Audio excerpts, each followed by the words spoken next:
Hey there. I'm excited to announce this to you today. This is what you've been waiting for in your spiritual quest. This is something I've wanted to do for a long time, and I'm finally ready to announce it that it's ready to go. It's the Grief to Growth Community Circle.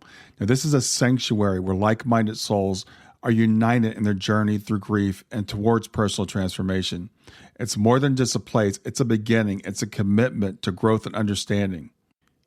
Here you're finding not just a community, but you're entering a circle of trust and depth. You're going to engage with interactive coursework. You'll dive into exclusive podcast episodes and partake in discussions that illuminate the path from mourning to empowerment. This is a realm where every question is honored and every individual's journey is validated. To be part of this exclusive circle, visit us at grieftogrowth.com/community or look for the chat icon at the bottom of every page on the main website. Remember that entry is a privilege because I want to ensure that every member is as dedicated and genuine as you are. You must apply to join, but the journey within is worth every step. So go ahead and join us today. Check it out, grieftogrowth.com/community, and I look forward to seeing you there. Hey there. If you've been around for a little while, you may have noticed something new in my podcast feed. You're going to see subscriber-only episodes, and those are episodes that are available to people who support me through a paid subscription. Now, these are in addition to normal episodes. They're not replacing the normal episodes. You can stay on the podcast while you always have and get access to the content I put out. But if you want to subscribe and pay a little bit extra, you can get these extra episodes. So I want to thank, first of all, Carrie and Jennifer, who have already signed up. Take a look at it. It's really easy to do. You can click on any of the locked episodes and you subscribe right there. If you have any questions, just let me know. And now on to the episode. Hey everybody, this is Brian back with another episode of Grief to Growth. And today I've got with me Avikal Costantino. Avikal is a mystic. He's a poet. He's a martial artist. Curiosity, passion, and love for the truth guide his life and his teaching. He's a director of the Integral Being Institute, active in Europe, Asia, and Australia. Avikal worked as an anthropologist and a freelance photographer. His love for martial arts, which began in 1970, took him to teaching Aikido and Sword in 1987, while his love for the body produced diplomas and professional activity in Shiatsu, Yuki, and Seitai. These are healing techniques. In 1983, Avikal became a disciple of the Indian mystic Osho, who many of you have heard of. And from 1988 to 1990, when Osho left his body, he was also, or in 1990, when Osho left his body, I should say, he was also his personal photographer. From 1989 to 1994, he was director of the Osho School for Centering and Zen Martial Arts in the Multi-University in Osho's commune in Pune, India. Now, being involved with Zen and Advaita for more than 25 years, he leads retreats such as Satori and the Awareness Institute, and the Awareness Intensive, I should say. And we're going to talk about what Satori is and also the Awareness Intensive. These retreats are focused on the existential questions, who is in and who am I? And since 1997, he's developed an innovative and original approach to the work with the inner judge. And he's a well-known teacher of Essence and Enneagram. He's also a life coach, a management trainer, and executive mentor working with presence leadership, resilience, and conflict resolution in Italy and Australia. So you can tell he's well-traveled. He's got a lot of experience. He currently lives in Bondi, Australia, which is where he's speaking to me from today. And Avikal is also a poet. So with that, I want to welcome to Grief to Growth, Avikal Costantino. Hi, Brian. Good to see you. And thank you for inviting me to this podcast. Yeah, it's great to have you here. As I mentioned before we started recording, the questions, who am I and what am I and why am I here? These are some of the questions that we really tend to ponder a lot when we go through life-altering events. Most of the people listening to my podcast have been through grief, and that's why they're here. And some of these questions really come up during that time. So to start off, I'd like to ask you about the title of your book, Who is In, and what does that actually mean, that koan, who is in? Well, okay, first of all, what is a koan? A koan is a question that does not have an intellectual answer. So it's not something that we can answer through our accumulated knowledge. It's not about information. It's not about our past. It's not about what we have learned and read during our life. It's really about experiencing directly in the moment. So the only possible, I don't even want to call it an answer, but the only possible revelation that can happen, it can only happen in the moment when each one of us is fully present in the here and now and is connected with oneself and with everything that we live in. So it's really about contact, it's really about connection, it's really about being present right in this moment. So in this moment, I am talking to you. So the way that I can be aware of the fact that I'm talking to you, if I am present with the fact that I am talking, that there are words coming, that there are sensations in my physical body, and so on. So who is in is more a quest than a question. Like we call it a question, but it's more a quest, finding out who is this individual that experiences everything. For example, you mentioned the grief. Grief is something that happens to a specific individual. And that is an event that has sometimes is very overwhelming, sometimes it's full of pain, sometimes it can bring often actually brings a very deep understanding about oneself. But who is the one who is having this experience? So who is the subject of all this transformation, revelation, changes that happen? So this is what a koan is about. A koan is about a movement from our attention focused on what happens to us to our attention focused on who is the one to whom everything is happening, to subjectivity. So this is the main focus of the work with existential koans. Who is the experiencer? Who is the subject? Yeah, and I think most of us would say, well, that's a pretty basic question. I know who I am. I'm Brian. I'm Sarah. I'm Avikal. So what's the difference between saying I'm Brian and really knowing who I am? Well, I am Brian is basically saying I am my name. But you are not your name. No, your name is something that is being given to you or to me or to anybody else as a tool that most of the time is used by other people to identify you. Mm. But behind that name, who is this person that identifies with I am Avikal, I am Brian, I am Italian, I am American, I am Australian, I'm a man, I'm a woman. Who is that who? When Moses, after having been talking with God, was going back to his tribe, at some point, after walking for a little bit, he just got, I forgot something. So I turned around, went again and asked God, but if my people ask me who you are, what shall I say? And the answer was, tell them that I am. Was not a name, was not a definition, was an affirmation of pure presence.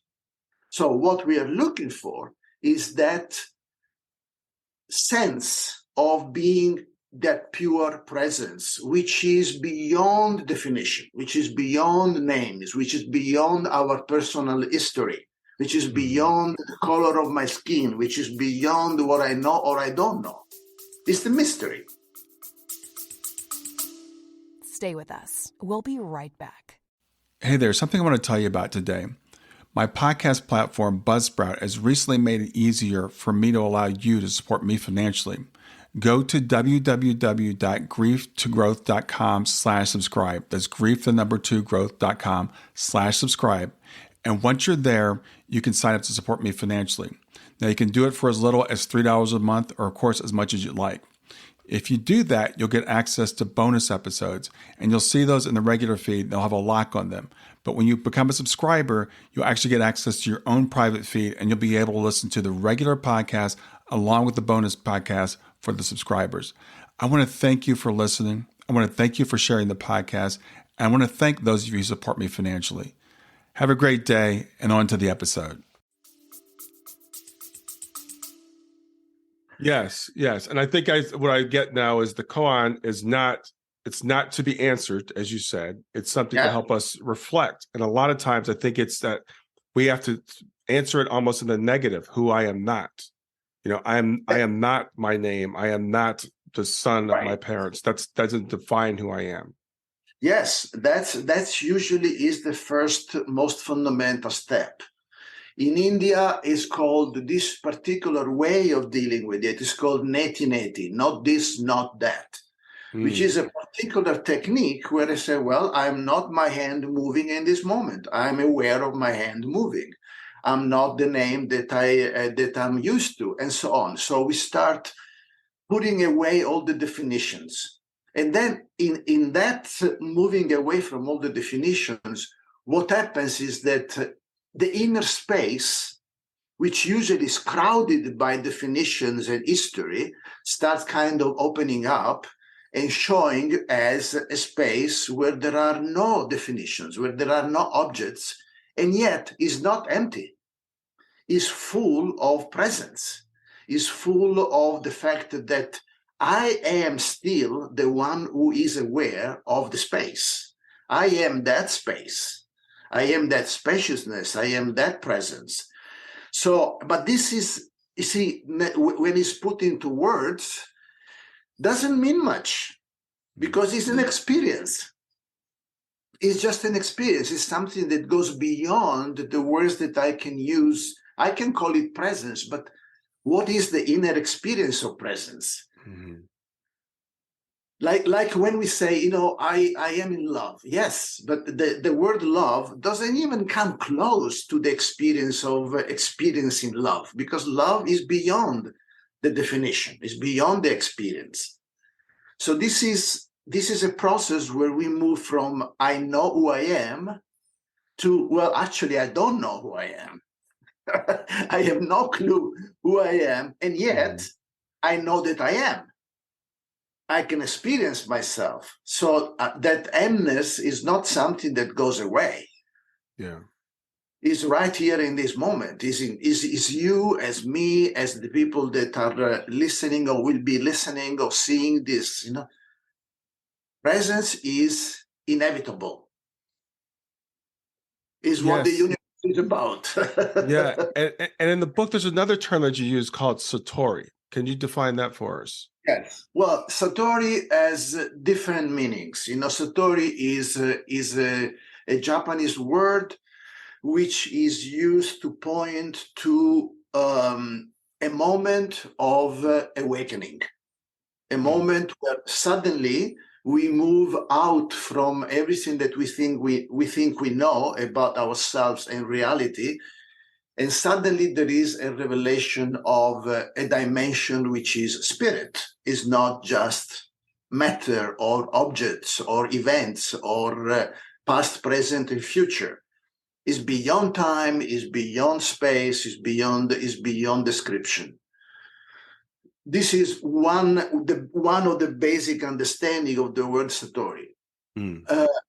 Then there is a satori, which is called, so this would be like a satori event. It's something that can happen to each one of us.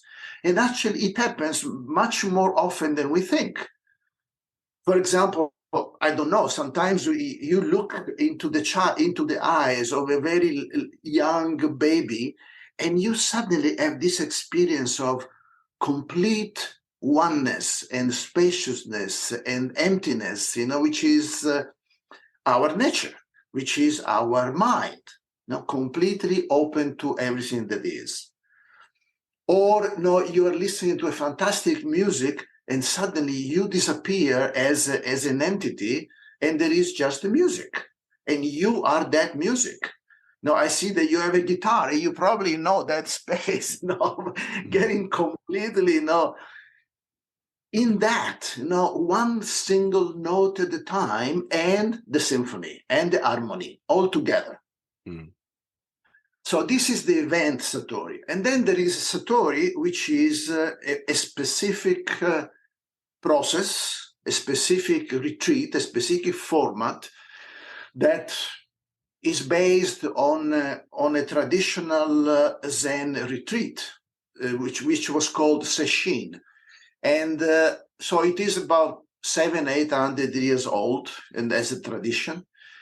And that's a particular retreat where people come and they will go through a particular sequence of sessions, which usually last for 40 minutes each. And they sit together with the partner in front of each other, having eye contact. And then one person asks the other, tell me who is in. So then the person that has been asked at that point has 5 minutes to explore and go in and look for who is in, or who am I. We use different koans, or what is love, or what is freedom, or what is life, And then after 5 minutes, usually I or one of my assistants, we ring the bells and we say, thank your partner. So the people thank each other and then change over. So the person that has been communicating will ask the other person the koan that the other person is working with. For example, tell me what love is, or tell me what freedom is. And then the other person has 5 minutes to answer. So this goes back and forth. And we work many hours every day together with other meditations. And sometimes we have question and answers and individual interviews until a person has a direct experience. So basically goes into that space of revelation, which is a Satori. And at that point, usually that person comes to me. We have an individual interview, and then I give them a new koan, so they can explore another dimension of this immensity that is our existence. Yeah. So I'm actually trying to lay down a foundation here for people to understand some of the terms we're going to be using. So we talked about koan, we talked about Satori, we talked about who am I, or who is in. Another thing I'd like to define for people or talk about is like, what is meditation? Meditation for a lot of people, they just hear the word and their blood pressure goes up because they're like, I don't know how to meditate. I can't sit still. This is crazy. I don't want to do this. I can't stand being with my own thoughts. So when you say meditation, what do you mean by meditation? Okay, first of all, I completely understand, because for me, I could not sit still. So when I approached meditation, I simply had to realize, well, actually, a certain kind of technique, meditation technique, like Vipassana or other sitting meditation, is not for me. I need movement. I need action. And that's where I started going into martial arts. Because martial arts is about being aware, conscious of every single little detail in the movement, refining it, and becoming more and more and more and more involved and present. And at some point, meditation is not a technique. Meditation is something that happens. And actually, the definition of meditation is very simple. Is choiceless awareness, which means that I'm simply aware of what is, period. There is no resistance, there is no judgment, there is no rejection. I'm simply aware. In this moment, I am aware that I'm speaking. And I am present with my speaking, and I'm aware that you are in front of me, even though very far away. Yeah. And I'm aware also that there is a connection, that energetically we are relating to each other. So there are different dimensions of my reality, or reality, not mine, of reality, that meditation is about being just aware of it. So in that sense, meditation is not the techniques that we use. The techniques are just techniques. And the meditation is something that happens when we move beyond the technique. So when I speak with people that want to meditate, the first thing that I say usually is like, look, there is no right meditation. You need to find your way. Now, of course, the way to find your own specific way of meditating in the present is very personal. So maybe you need to experiment with different techniques until you find something that says, okay, this I like. For some people, for example, running is their meditation. They go into that space of complete openness and complete presence. That's it. For some people, it's cooking. When I cook, I'm in meditation. For some people, it's playing music. So meditation is not a technique. The techniques are techniques. Meditation is what happens when the technique is somehow completely embodied and becomes your presence. Yes. So then it's not difficult. Yeah, I love that you said that. And, it's interesting. I've been meditating now off and on for probably 20 years. And I've tried different techniques.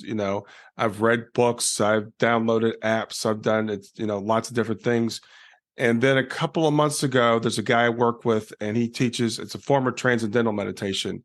His is actually, I guess, even simpler. I've never done TM, but he calls it turning within. And he's like, well, I'm going to give you the technique, but it's not about the technique. And I love what you said about like, everybody's got to find their own way. And I was reading your book and you were talking about meditation, and I was sitting in my kitchen and the sun was shining through the window, and I was having a cup of tea, and I was looking at the tea on the counter, and I'm like, this is meditation.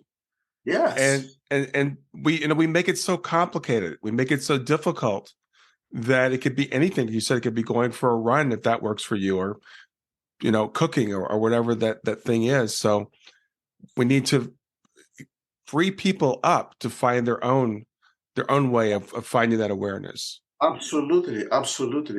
Because you see, the trap is knowledge. The trap is the idea that I need to know what meditation is. We already know, because naturally, spontaneously, we find ourselves in meditation many times during the day. We are just not aware of it because we are too crowded with ideas about what meditation is supposed to be.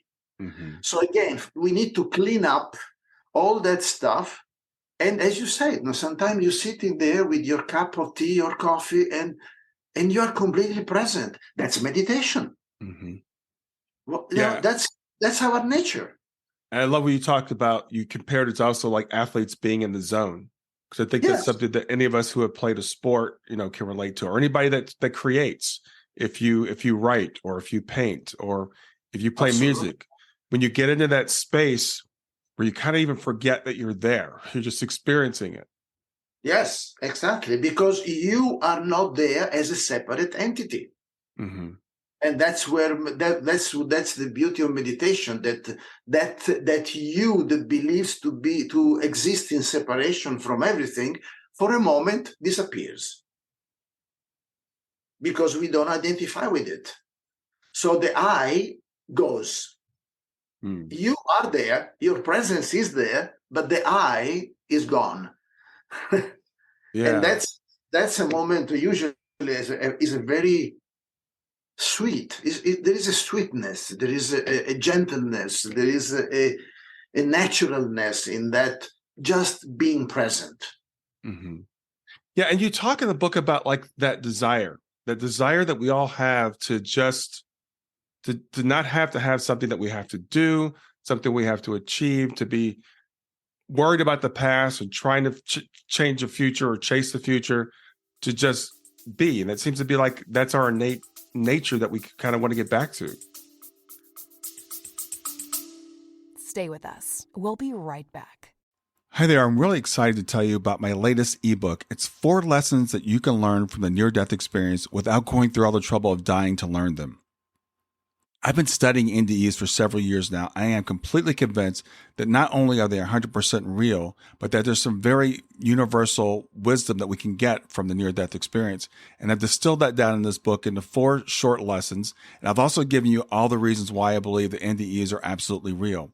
So go to www.grieftogrowth.com/NDE lessons to pick it up for free. www.growth.com/NDE lessons. I hope you enjoy it.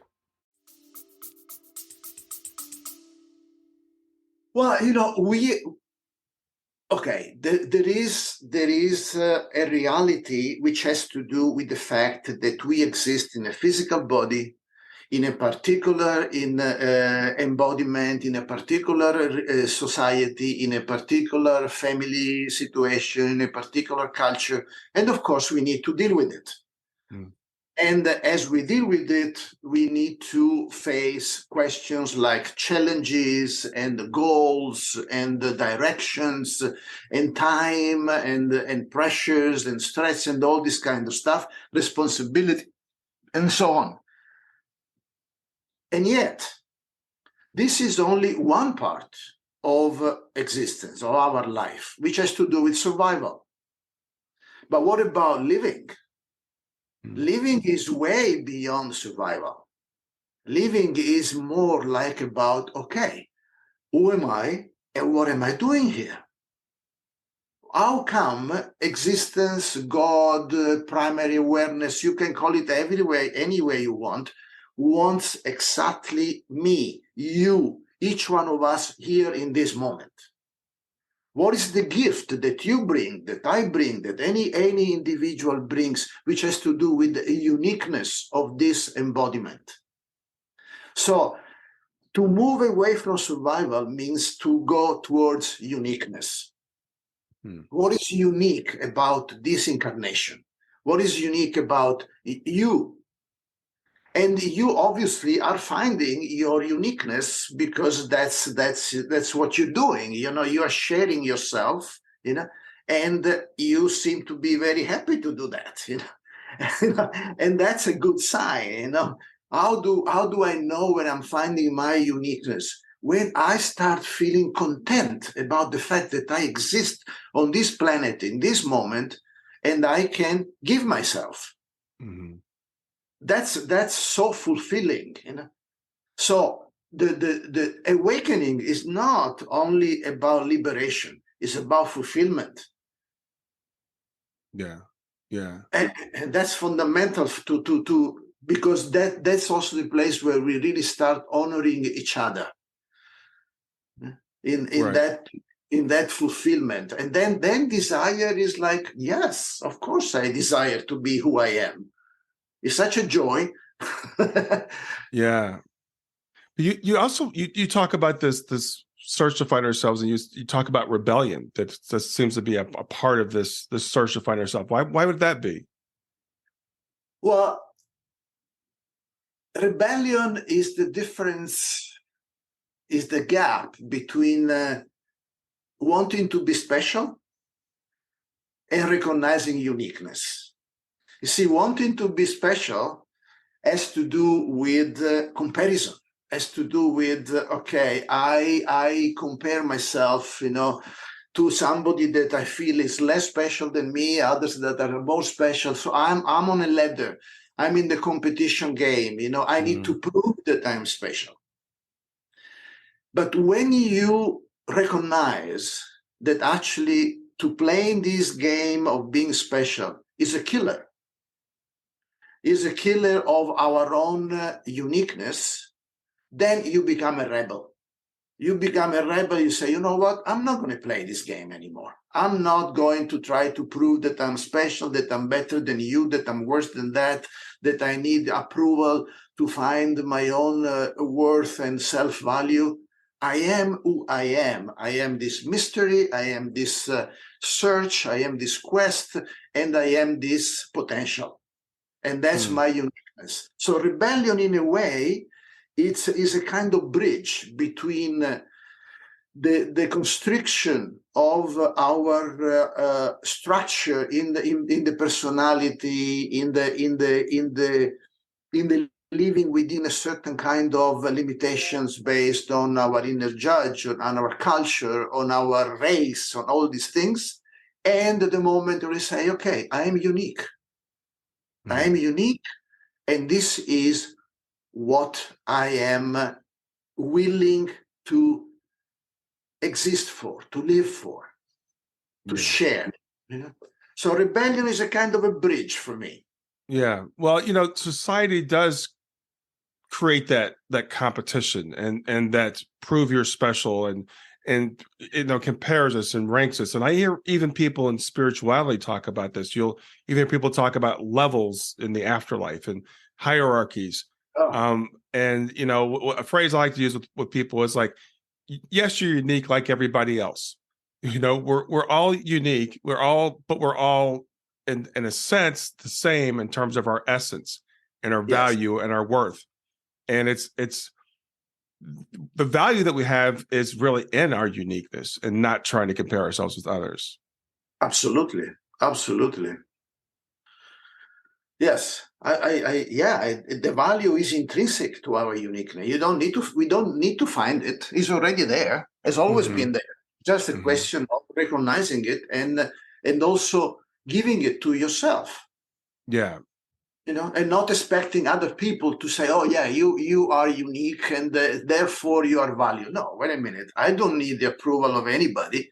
I don't need the stamp from anybody. I need to feel it, to sense it in myself and to honor it. Yeah. And I know you say that we're already complete. So what is it that you mean by that when you say that we're already complete? Well, what is that in this moment, right in this moment, nothing is missing. I am complete. You are complete. If I am present. Now, of course, if I start comparing with the past, and if I start hoping for a particular future, then I don't feel my completeness because I am, in a way divided. But if I'm completely here, what is missing in this moment?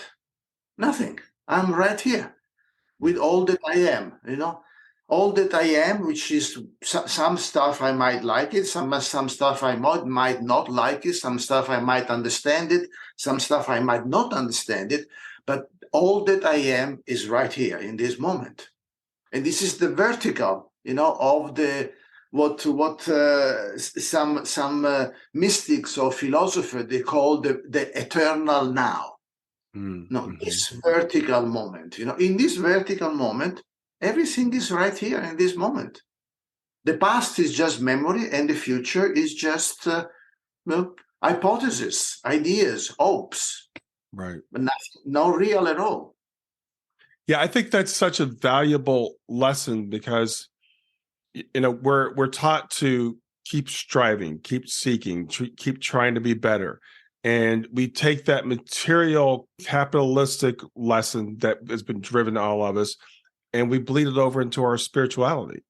Absolutely. And we say it's the same thing. There's this spirituality that says we've got to seek, we've got to strive. This has got to be hard. We have to earn it.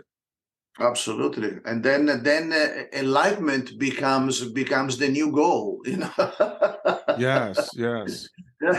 And then we again create, hierarchies, who is enlightened, more enlightened. And then my master is the best master. And I'm awakening to the seven chakra and all this kind of stuff, like, oh my God.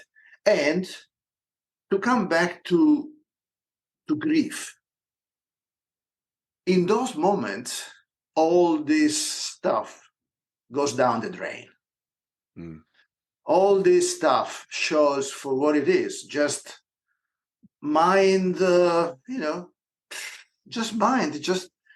getting ourselves busy with things rather than feeling. When grief strikes, there is no no time, no energy to waste for what is not essential to who I am in this moment. Yeah. That's one of the most fundamental teaching that we can have. The death is a teacher because it teaches us about life. Yeah. How to be completely alive. I completely agree. One thing about grief is it strips you down to the essential. You don't have any energy, you don't have any time for things that are unessential. People literally reevaluate everything, Yes, including we start to ask ourselves, who am I and why am I here? Maybe, sometimes people could be 50, 60, 70 years old. It's the first time they've ever asked themselves that question. Why am I here? And it becomes a journey. It becomes a journey to find out. it is. And it's a beautiful journey. And you see, it's interesting because what has been happening on this planet, at least this is in my view, in the last couple of years, with COVID and other things, is that basically we are obliged to face uncertainty. Nobody can pretend, okay, I'm certain because I'm rich. I'm certain I'm not gonna get sick because I am in Italy or in America and not in Africa. No, no. The COVID does not spare anybody. No, can go anywhere, and this is a learning. A learning is okay. How can I live in uncertainty? How can I allow myself to recognize that life is impermanent? And what does it mean to be alive in impermanence? How can I enjoy impermanence rather than fight against it? Yeah. This is a big part of the journey. The spiritual journey is basically understanding and learning to live in uncertainty. That's it. Because the next moment is unknown. It's unknown to, it's not happened yet. So how can I know it until it happens? You're right. And it's a very interesting lesson. For me, I learned it before COVID. My daughter passed away suddenly. She was a healthy girl. You're going along through life and you think you know what's going to happen the next moment. We don't. If you ask someone, they'll say, no, I don't know. But we think we do.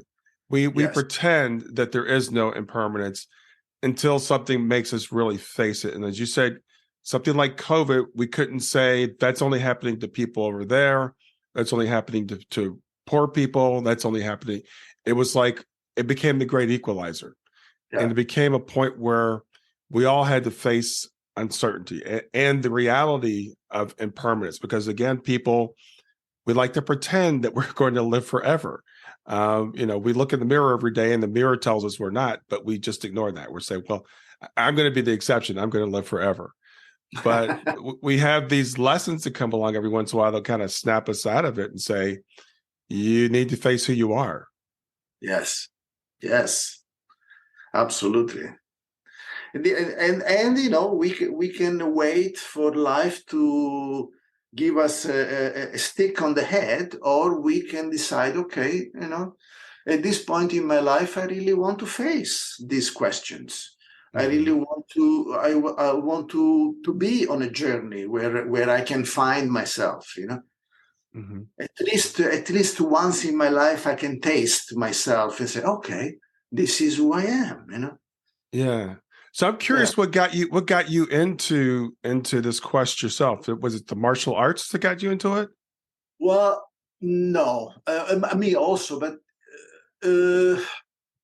It's difficult to pinpoint exactly something, because my sense is that since I was very young, I had something in me was moving in that direction, wanting to know who I am. But then the real turning point where for the first time I heard myself make a statement about this was when I was 26 and 25, 26. And basically I was at a point in my life where I had been for 10 years really involved with the revolutionary movement in Italy, starting with the students' movement and then going more, really, okay, I want to change everything. Mm-hmm. And so I was a militant, a political militant for many, many years. And then that thing collapsed. So the revolution was not possible, was clear, and so that part of my life completely collapsed. I finished university. I did my military service that at that time in Italy was obligatory for 13 months. So suddenly I found myself in a place where, well, what is my life about? No, all my past was finished. And one evening, I was with a friend and I just heard myself say, you know what? The only thing that matters for me in my life is to find out who I am.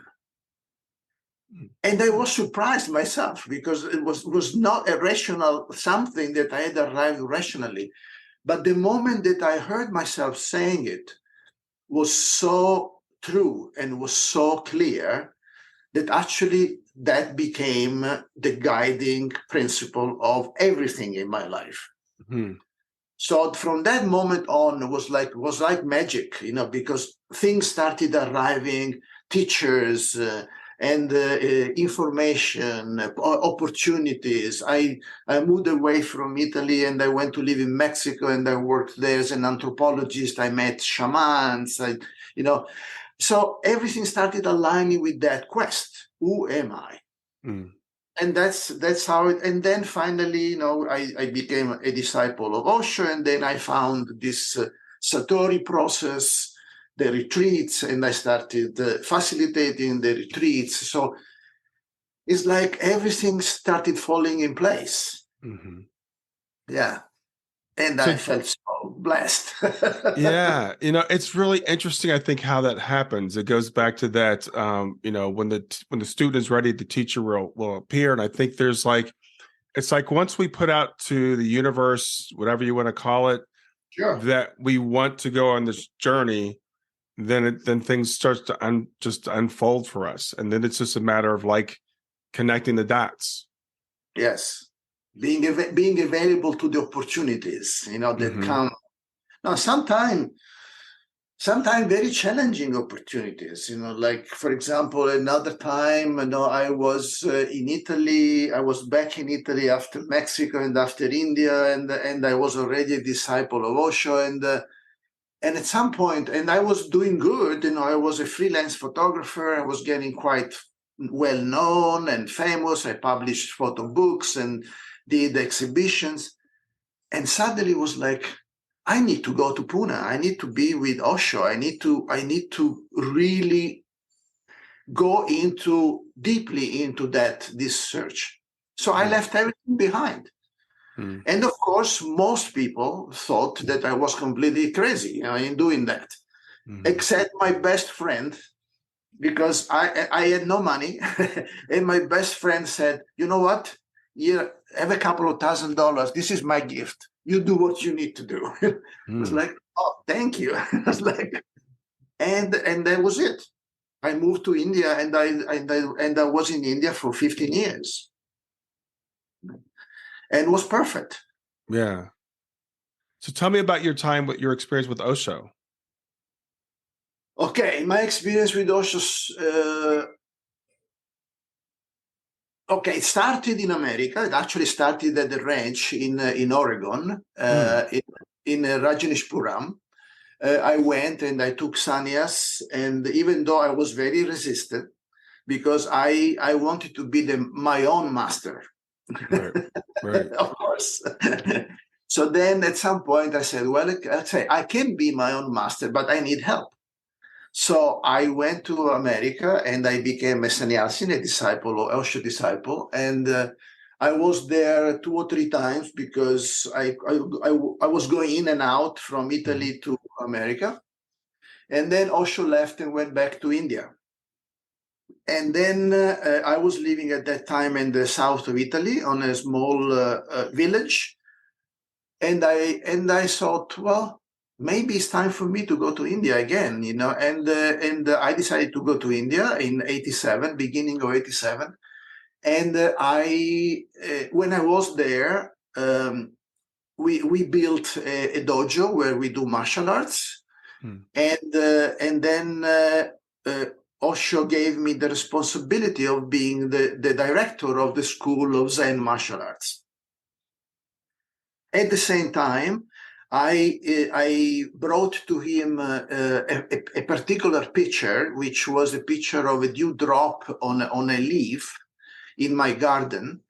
And he gave me a little challenge. He said, I want you to take a picture of a drop exactly in the moment it starts falling,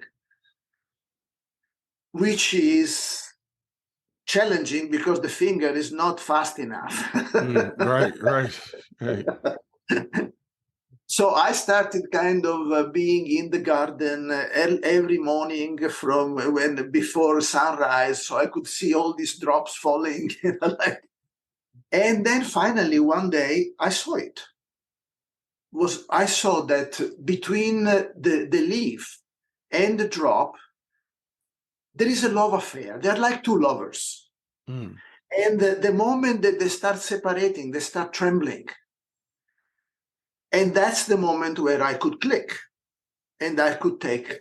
But what was really the master wanting from me? That was the question. That was my first question. So then I understood that what Osho was pointing to me was like my fear of separation. So I used all that experience to really understand how I was afraid of separation and how I would cut off, so that I would not have to feel that fear and that pain of separation.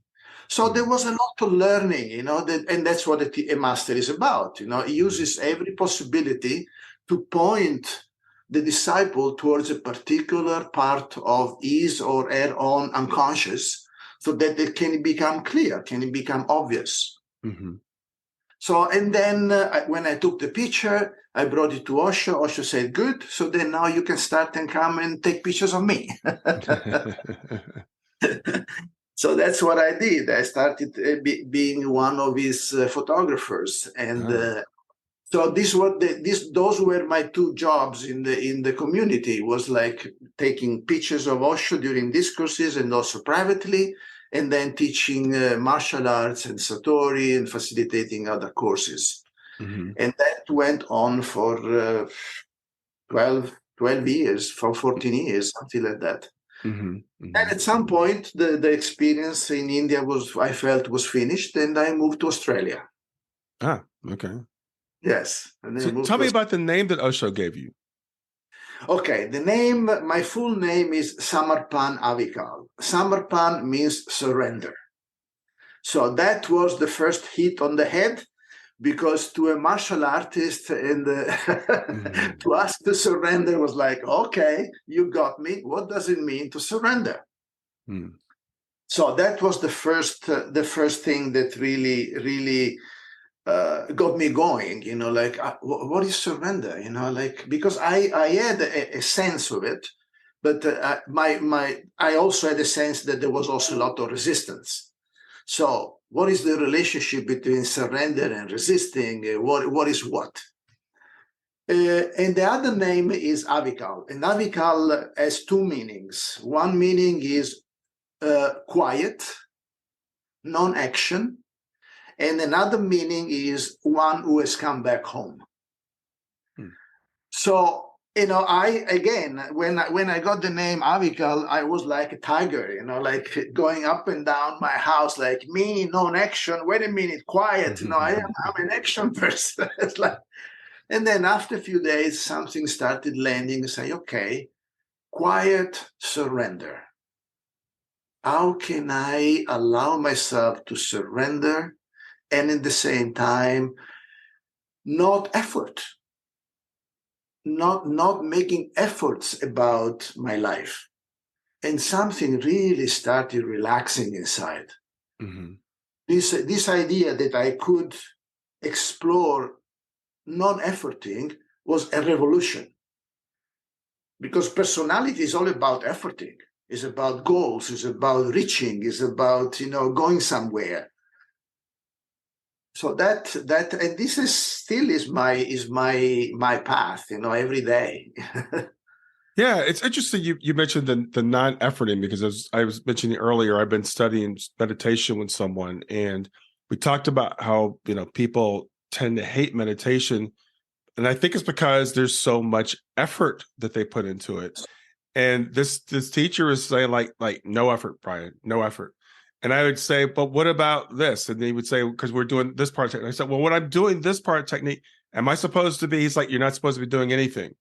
And it's a very difficult thing for some of us to say, to not effort. It's true, because you see, efforting is not about what we do or not do. Effort is about the inner attitude. Like, for example, in this moment, you are breathing and you are not making an effort for breathing. But of course, if you say, okay, now I have to breathe in a particular way, then we start efforting. But that's not necessarily what needs to be happening. You can simply bring your presence and awareness to the fact that, okay, I'm going to have a little bit of a slower out breath. But I don't need to go like, okay, this has to be slower. And, because that's a mental attitude. mm-hmm. So non-efforting is about the internal attitude towards who we are and what we do, not in the doing itself. Right. And when you were talking, you also mentioned resistance, and I know in the book you talk about acceptance. A lot of teachers tell us that we need to learn acceptance. So, what would you say to that particular teaching? Okay. Well, resistance is something that drives a lot the personality. Because basically, what is resistance? Resistance is resistance to what is in this moment. Maybe I don't like something, then I start resisting it, I start rejecting it, I start pushing it away, and I start moving in this very basic mind movement. Resistance, hope. Resistance, hope. I reject and resist what is happening, and I hope for something different. So then I am completely caught into like pushing away and projecting myself in the future. But what about here? What about in this moment? So in this moment, I can be aware, okay, there is something which is an attitude of resistance. There is something which is an attitude of hope. And there is me, there is this subjectivity that is aware of all this. All this rejection and hope and resistance are objects in my awareness, in awareness. So then everything that happens becomes a vehicle to go into this presence of pure awareness. And that's where resistance little by little start dissolving. At the same time, resistance is also a resource, because in some moments we resist something because we feel that that something is not aligned with who you are in this moment. So resistance is also a good, interesting phenomenon in terms of growth. I need to learn how to deal with the resistance. So I don't have a judgment about resistance. I simply want to bring awareness to it. When is something that is actually useful to be myself, and when it's simply a habit. Yeah, I think that's brilliant, because people sometimes take simple teachings and they overuse them, and they'll say, well, we should never be resistant to anything. And I'm like, well, what about injustice? What if someone's getting hurt? Are we supposed to accept that that's just the way that it is? And no, you're right. And I love what you said about growth, because it's actually resistance. It's actually pushing against something a lot of times that actually leads to growth. It's that thing about the grief that we go through that actually spurs us to grow, because it forces us to create effort that actually strengthens us. Yes. And for example, for children to have something to push against is a fundamental part of their learning and their growing up. If they don't have boundaries, it's very difficult for a child to grow. They need parents who give them boundaries which are healthy, so that the child can learn, okay, I can push against this boundary, and I can grow up like a little chick in the egg. It needs to break the egg. If it doesn't know to break the egg, it's not going to grow up. Right. So resistance, I don't have any problem with resistance. Resistance is just part of living, and yet it has to be brought to awareness, to consciousness, so that I know, okay, I'm resisting because I have a habit of resisting. For example, my partner says something that I don't like, and I resist, instead of stopping for a moment and listening. Is it useful or is it not useful? Do I want to take it in? Do I don't need to take it in? It's really about being present. The resistance is just resistance. It's not good or bad. Yeah.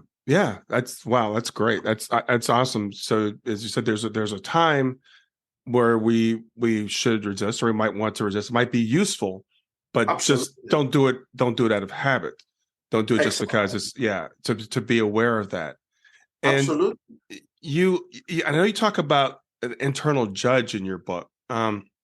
Yes. I find that interesting because I'm teaching something called positive intelligence, and we talk about the judge that we all have, and we talk about these different saboteurs we have. So when you say internal judge, what does that mean to you? Well, about 25 years ago, at some point, I was really looking at where do I want to focus my teaching and my understanding. And I could see very clearly in myself and in many people that also have been meditators for a long time, that there is this internal structure of control, which I call the inner judge, which is superego, Freud, or the Zen master call it the barking dog, which is that presence that continuously, constantly, compulsively is judging ourselves and judging everything. So I notice, okay, that's something that really pulls us back continuously. Even when we have good understanding, good realization, good practice, there is this tendency to go back into the status quo, the past, the established order, internally. And that's actually is the structure, the inner judge. So I focused really on that. What is the judge? How does it work? What are its functions? Do I need it? Do I not need it? And does it help me or does it not help me? And the most obvious way of looking at the inner judge is by our internal parents. Basically, we internalized our parents when we were children, and our parents gave us all the rules and regulations and admonishments and the rights and wrongs that we grew in and that we bring with ourselves. Now, again, are we conscious of it or not? Again, the inner judge is just a structure. It's just, if you want, an app, a software. It's like, no, I can be enslaved by this software, by this app, and go all the time, okay, where is my judge? What is right? What is wrong? And or I can say, okay, the job of my parents inside of me is protection. Is about giving me ideas, skills, values, and ways to navigate and survive. So they did their job, because that's parents' job to give us, to every child, those tips, to survive. The question is, okay, now I am a man. Do I always need these tips or not? Most of the time I don't, because they don't align with who I am in this moment. They come from a different generation, from different ways to look at reality. So I need to be able to say, okay, thank you. I don't need it right now. Or yes, I do need it. Yeah? If you tell me watch to the road before crossing the road, yes, I do need it. Why not? But if you tell me watch out because maybe you are not man enough in this moment with your lover, I don't need that. That's who cares? That's love is not about performance. So it's really about, again, growing up. Growing up means acknowledging the beauty and the work that the parents have done, recognizing that I have that capacity, that inner structure of judgment and control, and also recognizing when I don't need it, when it's not necessary. Yeah. That I can actually be free. Yes, I think that's brilliant. It's interesting because as I've been doing this teaching that I've been doing or learning about this system, positive intelligence, we talk about the judge, and I wonder about the origins. I think it's parents. I think it's God. What we were taught that God was when we were, for me, in Sunday school. It could be teachers. It could be society telling us this is the way that you should be, and we internalize all these voices, and we make the mistake of thinking that that's us, and that's why the exercises that you're talking about, who am I, who is in, learning, thinking about our identity, because I want to talk about identity and mistakes people make with that. So I know in the second chapter of your book, you talk about that. So explain your thoughts on identity. Well, first of all, one moment of advertisement, because I wrote 2 books on the inner judge. Yeah, please. Freedom to be yourself is one, and Without a Mask is another one. Because it's really, I feel that is the most fundamental obstacle that we encounter about being authentic and about, being who I am. Because the fundamental job of the inner judge is to give us an identity.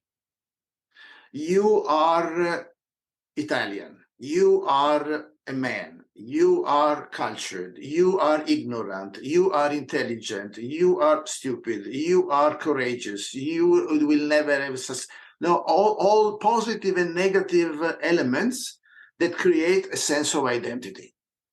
So we delude ourselves.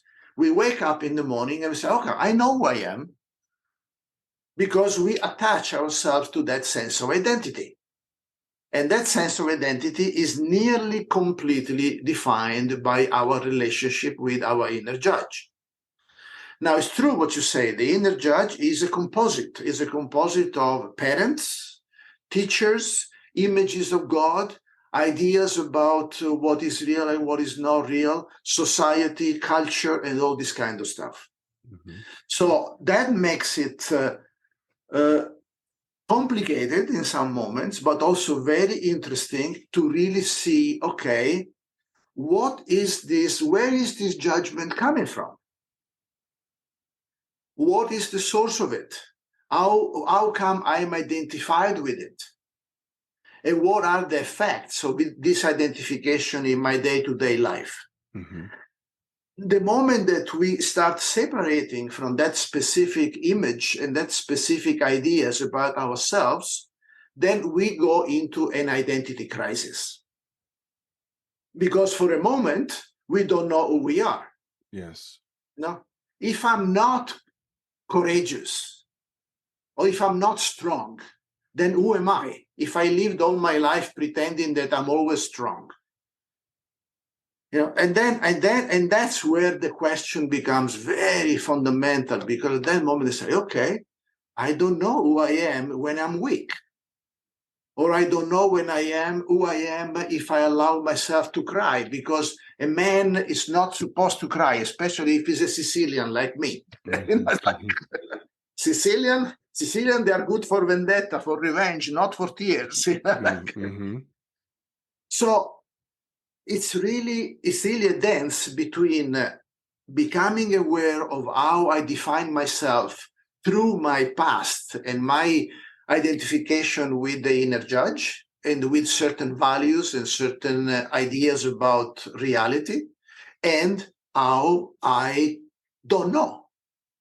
And I can ask myself, then who am I if I am not in that way? So they are all linked together. Mm-hmm. Yeah, that is such a freeing journey when you go on it. It's scary. It can be scary, but it can be freeing. I was raised, I mentioned earlier, I was raised as a fundamentalist, Christian. And, that was my identity for a very long time until it started to kind of fall apart for me.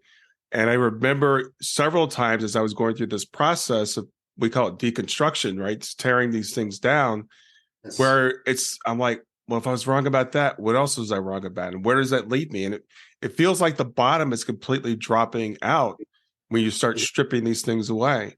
But I can tell people that have gone that, when you go through the process, it's so worth it because you always find something else, something more authentic, and you can start separating these things out, and you can choose. A lot of times people feel like, I can't make a choice. I am this, like you said, maybe I am Sicilian. I'm a Sicilian man, so therefore I'm a strong, brave man.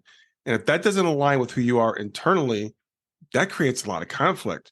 Absolutely. And that's the mask you're talking about, right? We have to walk around wearing these masks all the time to pretend that we are what other people expect us to be. Right. And which means not only internal conflict, but also external conflict. Right.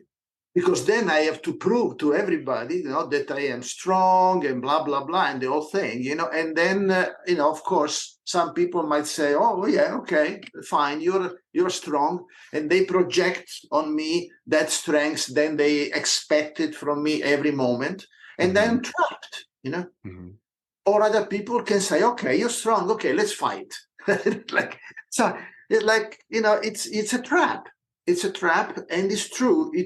In the beginning, to work with our inner judge can be very challenging and also very painful, because also in a way we need to look at how come I am so loyal to my parents? Mm-hmm. How come I am so loyal to my conditioning? What do I get out of it?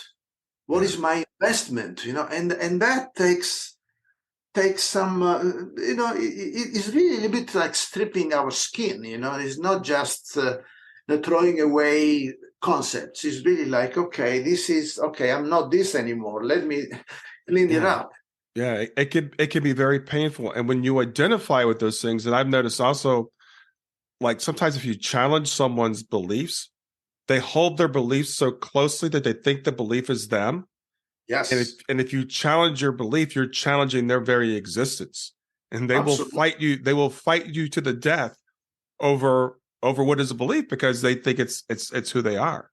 Yes, absolutely. Well, because that's and again, this is a question of identity. That's their identity, which raises the question also: do I need an identity? Yes. Because actually,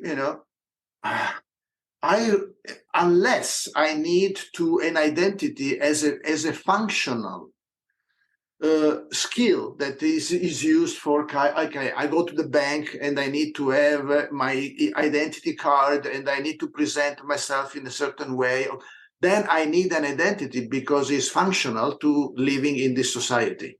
Mm-hmm. But otherwise, do I need to have an identity in this moment that we are speaking? No. Do you need to? No. We are just two human beings communicating and sharing who we are. I don't care if you don't know what's your name or my name. Yes, we can call each other with those names, but I could call you Avikal and you could call me Brian. We would still be here and talking with each other and communicating. Yeah, I love the way in the book you have the book or the concepts, and then you have people ask questions of themselves, because it's really, this is all a matter of like putting this to the test. It's not conceptual things. You said the koans is not a matter of saying the koan.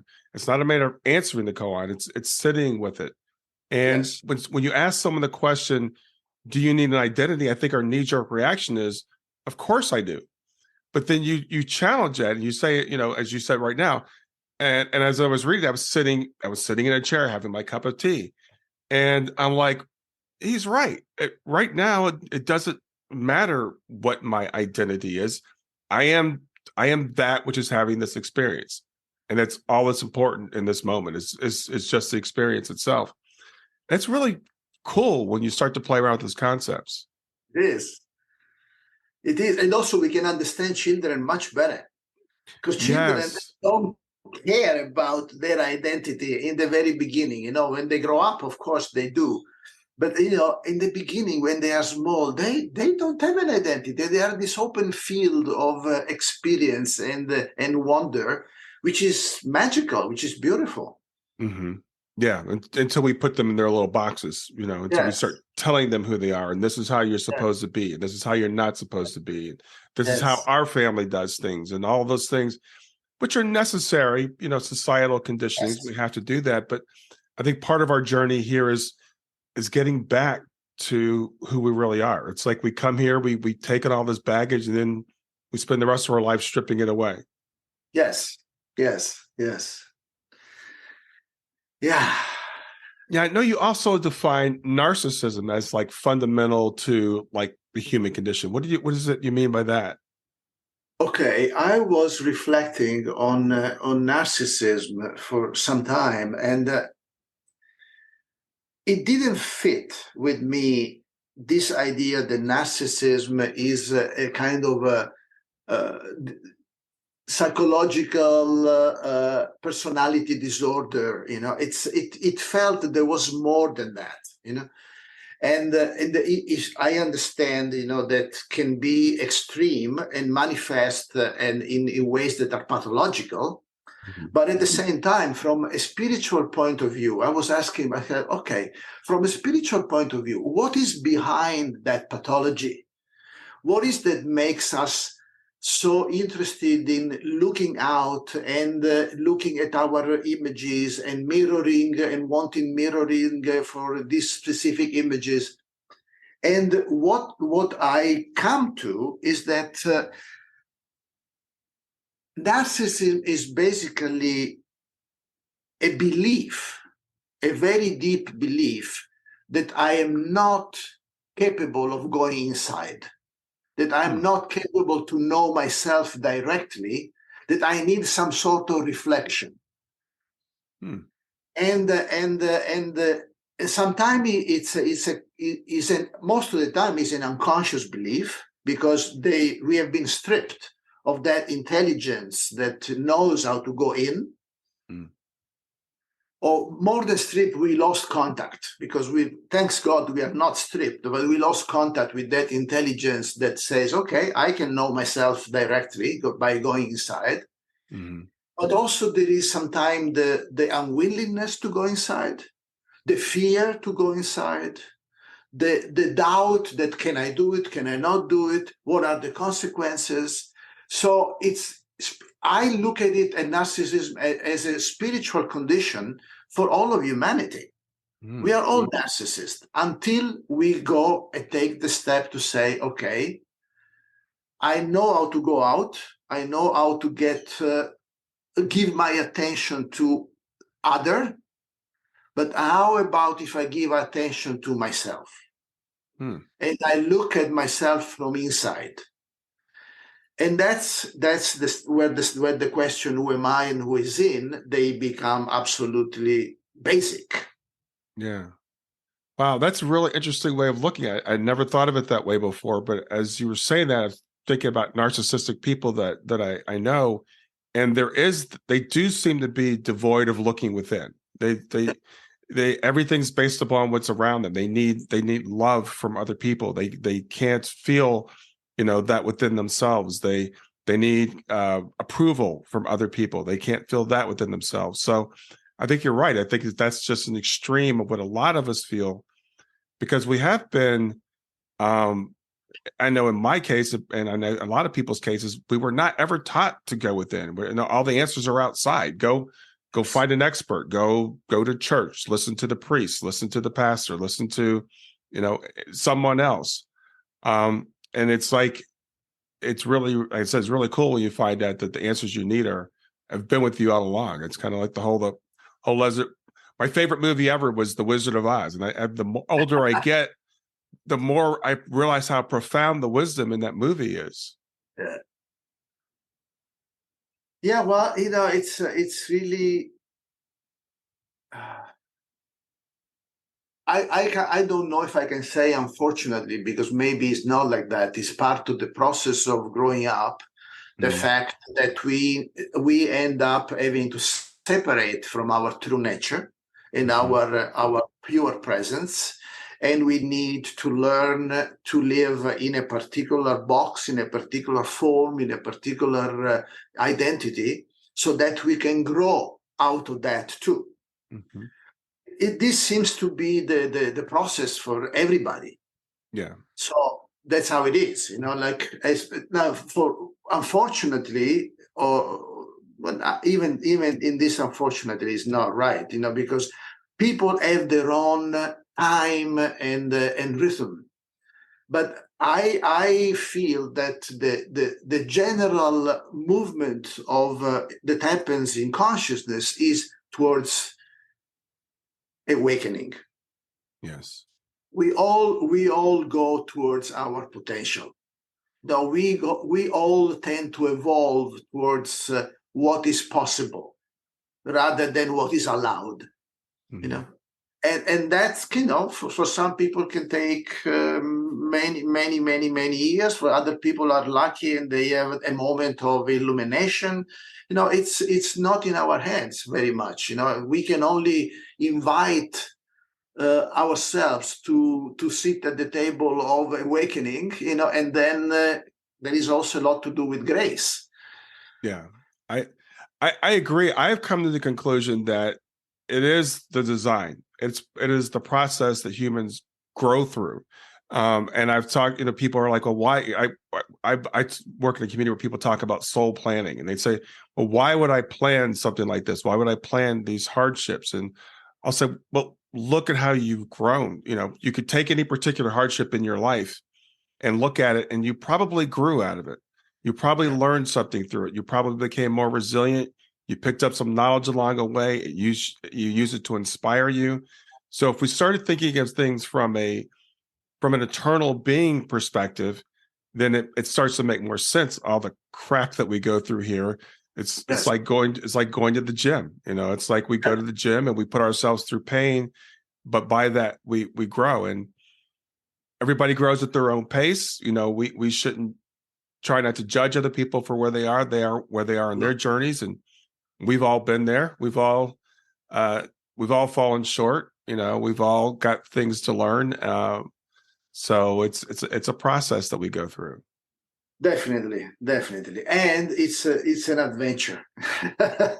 It is. I think that's a part of it too. I think it's an adventure. It's like there's a song I listen to, and she likens life to like a game of hide and seek, where it's like, the creator or source, whatever you want to call it, kind of hides, and we put on these costumes and we come here and we play these roles and we pretend to forget who we are, and it's a game of discovery. Yes. And if you can start to look at it that way, it does become more even enjoyable, even as we're going through the process. Oh yeah, it becomes enjoyable and becomes also something that is beautiful to share, and to feel the contentment of being in the journey. Mm-hmm.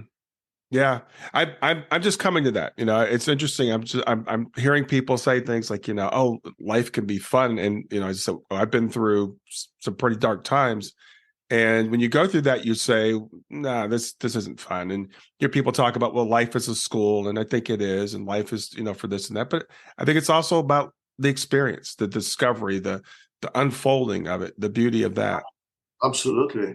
That's the thrill, in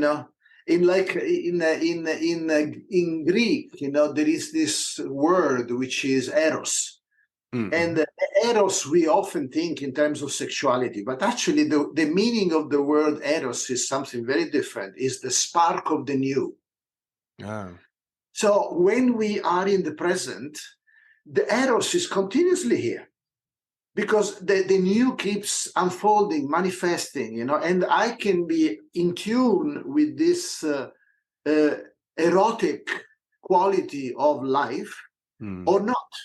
Mm-hmm. And then when Eros is present, then there is joy, there is excitement, there is curiosity, there is wonder. Okay, let's see what happens. And there is the relaxation of not knowing, or not need to put pressure on myself that I should know. Yeah. Well, that living in the moment, that is when everything is new. We can look at everything through beginner's eyes, and we can start to see the wonder and the magic around us, and become a little bit less jaded with the world. So Avikal, we're coming to the end of our time. I really have enjoyed speaking with you. I want you to tell people, remind them again the name of your book. I will tell you, everybody that's listening, I do highly recommend it. I think it'll really open your eyes to some things. There's some great exercises in it. So tell people about your book and where they can find it, where they can find you. Okay, so the book is Who is In? Beyond Self-Image. And you can find it on Amazon.com, Barnes & Noble, on John Hunt Publishing. There are different places. I would say Amazon for most people is probably the easiest. Mm-hmm. And it goes also in as a ebook. Mm-hmm. So it can be hard copy or ebook. And it just came out on the 1st of December, so it's fresh. Yeah. And I think it would be a great gift for yourself and for other people for these holidays. Yeah, absolutely. And where can people find you? And I know you do. Is retreats the right word? Yes. Well, I'm launching in the next couple of weeks my new personal website. So and it is avikal.co. Avikal.co. Okay.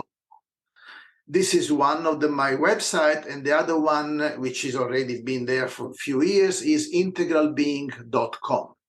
Integralbeing.com.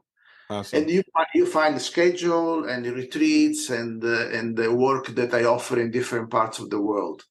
Awesome. Well, I'll make sure that I put those in the show notes as well. But I always like to get them on air so people can hear it.